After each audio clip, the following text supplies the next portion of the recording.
Breast के size का बड़ा होना काफ़ी सारे प्रॉब्लम्स क्रिएट कर सकता है। ज़्यादा छोटा ब्रेस्ट भी प्रॉब्लमेटिक होता है और बड़ा भी अच्छा नहीं लगता है। बड़ा साइज़ का ब्रेस्ट होने की वजह से बहुत सारी दिक्कतें होती हैं, जैसे कि उसमें हेवीनेस लगता है आपको पूरे टाइम, कई बार बैक में पेन होता है, ब्रा के स्ट्रिप्स के निशान बन जाते हैं, आप प्रॉपर एक्सरसाइज नहीं कर सकते, मूवमेंट नहीं कर सकते। ब्रेस्ट के नीचे जो फोल्ड रहता है वहाँ पर हमेशा गीलापन रहता है, इचिंग होती है, रिकरेंट फंगल इन्फेक्शन होता है, कॉस्मेटिकली अच्छा नहीं लगता है। पार्टनर की डिमांड रहती है कि ब्रेस्ट का साइज बहुत ज़्यादा बड़ा है, इसे आप कम किया जाए, तो बहुत सारे इंडिकेशन रहते हैं। It's not a cosmetic surgery, it's a functional problem.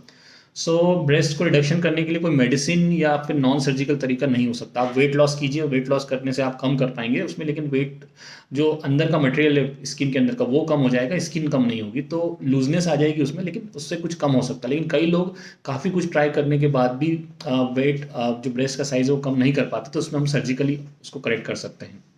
Surgically करने के लिए हमें इसमें ब्रेस्ट टिश्यू को निकालना पड़ेगा जो अंदर है, फैट और ग्लैंड, और साथ ही स्किन को भी निकालना पड़ेगा। तो इस वजह से जो उसमें कट का निशान आता है, जो मेन उसका कंसर्न रहता है, तो इसमें एक जो कट रहता है तो एरियोला के चारों तरफ रहता है, तो वो विजिबल नहीं होता क्योंकि वो एरियोला और स्किन के जंक्शन के वहाँ रहता है। और दूसरा एक वर्टिकल लाइन आती है जो एरियोला से निप्पल से नीचे की तरफ फोल्ड की तरफ जाती है, तो वो मोस्टली जब आप ब्लाउज पहनते हैं या ब्रा पहनते हैं तो उसमें नहीं दिखता क्योंकि वो नीचे की साइड रहता है और वो मोस्टली फोल्ड में छुप जाता है। लेकिन फिर भी एक लाइन रहती है जो कि अगले कुछ हफ्तों महीनों तक रह सकती है, कुछ कम हो जाती है लेकिन हल्की सी लाइन रह सकती है, किसी किसी में गायब होती है। उसके लिए हम लोग एडवाइस करते हैं एंटी स्कार ऑइंटमेंट। सो ब्रेस्ट रिडक्शन प्रोसीजर का जो उद्देश्य रहता है कि हम ब्रेस्ट के साइज़ को छोटा करें, उसके शेप को प्रॉपर करें और इस तरह से करें कि निशान कम से कम रहे और ब्रेस्ट लिफ्ट भी हो जाए। जब ब्रेस्ट बड़े हो जाते हैं तो जो निप्पल का डायरेक्शन रहता है ग्राउंड की तरफ रहता है, तो हमारा उद्देश्य रहता है कि वो सामने की तरफ जाए।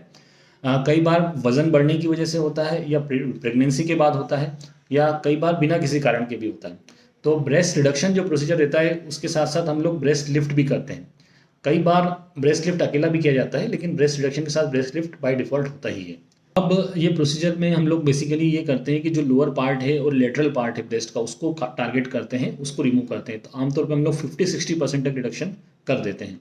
जो प्रोसीजर रहता है उसका ड्यूरेशन लगभग 2 घंटे का रहता है। मोस्टली 1 डे हॉस्पिटल स्टे की ज़रूरत पड़ता है और उसके बाद 4 से 5 दिन तक उसमें ड्रेसिंग करने का रिक्वायरमेंट रहता है। आप मोस्टली अगले दिन या अगले से अगले दिन लगभग सारी एक्टिविटीज़ कर सकते हैं, उसमें बहुत आराम करने का ज़रूरत नहीं रहता है। सिर्फ आपको एक सपोर्टिंग ब्रा पहन के रखना पड़ता है फॉर नेक्स्ट 3 वीक्स 4 वीक्स तक, जितना एडवाइस करते हैं।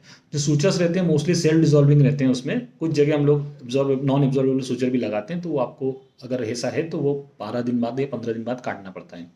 जो प्रोसीजर रहता है उसका कॉस्ट की अगर बात करें तो वेरी करती है कितना बड़ा साइज ब्रेस्ट हम रिड्यूस कर रहे हैं, लेकिन रफली आप रेंज मान के चलिए अराउंड 65,000 से लेके 80,000 में हॉस्पिटल एक्सपेंस के साथ साथ हो जाता है। मेडिसिन का कॉस्ट एक्स्ट्रा रहता है। यदि आप इसके बारे में और भी जानकारी चाहते हैं ब्रेस्ट रिडक्शन सर्जरी के बारे में या ब्रेस्ट इनलार्जमेंट के बारे में या ब्रेस्ट लिफ्ट के बारे में, तो आप हमें व्हाट्सएप पे दिए हुए नंबर पे आप कॉन्टेक्ट कर सकते हैं।